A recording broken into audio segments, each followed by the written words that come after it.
Maayong hapon kaninyong tanan, ako di ay ang inyong bisdak kaayo na ate siya. So kini nga vlog, ikuhan ako siya akong October 10, 2025.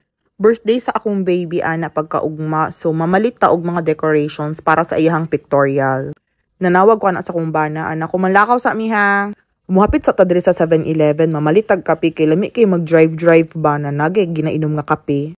Anyways, diha ko nga 7-Eleven nag-work. So wala na ko nagdalag camera diha sa sulod kay kailabi na ko ang mga staff diha. Unya basig na si manager ba maulaw ko magkamera-kamera.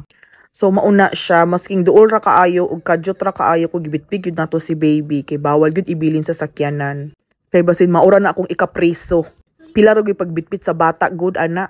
Nahiluna na atong mga kalag diha kay nakainom naman ta og kape. So mga trust na ta. Maay ra gyud ni akong baby banong kay puyo ra pud siya kay panagsram gud na siya makalaag so ganahan pud na siya magsakay-sakay. O tan-awan ninyo, howd kay ko mo atras di ba? Chares. Agoy wala pa ganitas katunga sa tong biyahe nakatulog naman nako ang baby kagwapa sa kong anak. So ang first stop nato is sa Daiso. Syempre barato man gus Daiso no. Kaluoy sa kong anak gipukaw na lang gyud nako siya kay alangan ako siyang ibilin no. Oh, tan-awa lang tawan ninyo amo ang kalaki diha di ba? Bahalag nagkalisod basta kay moadto yung Daiso. So naa na ta diri sa sulod, tan-aw ta og mga balloons ug kanang mga unsa bay mga anik-anik nga pwede i-decorate sa ato ang bungbong unya. Nalibog jud kog maayo kay daghan kay nindot sa Daiso jud. So mao na to nakapalit na ta. Wala lang ako na video ang whole process kay Diyos ko nagmaoy na akong anak. Lisod man din mag-vlog nga na kay dala baby tapos wala kay alalay. So ang next nato nga adtuan is ang birthday. Pero before ta manulod magpakamama sa ta paimnon sa nato og mugitsa ang ato ang baby kay basig ma-dehydrate oroy. Paninglan jud ko sa amahan ani kay sus mora ba jud iyang isa ka anak na babae.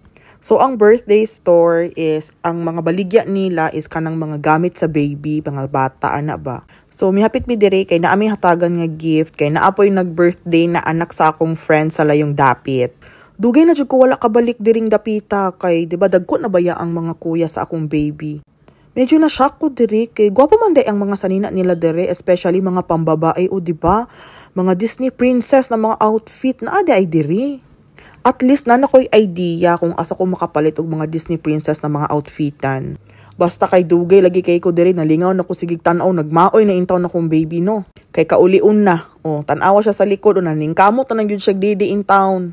Kay siguro gisapot na siya kay putol-putol iyang tulog kay lagan king inahan. So anyways, karon ra ko nakapansin nga reuse shop ni siya, recycle shop siya. Comment daw mo kung nakaanha na mo diha. Gwapo diha.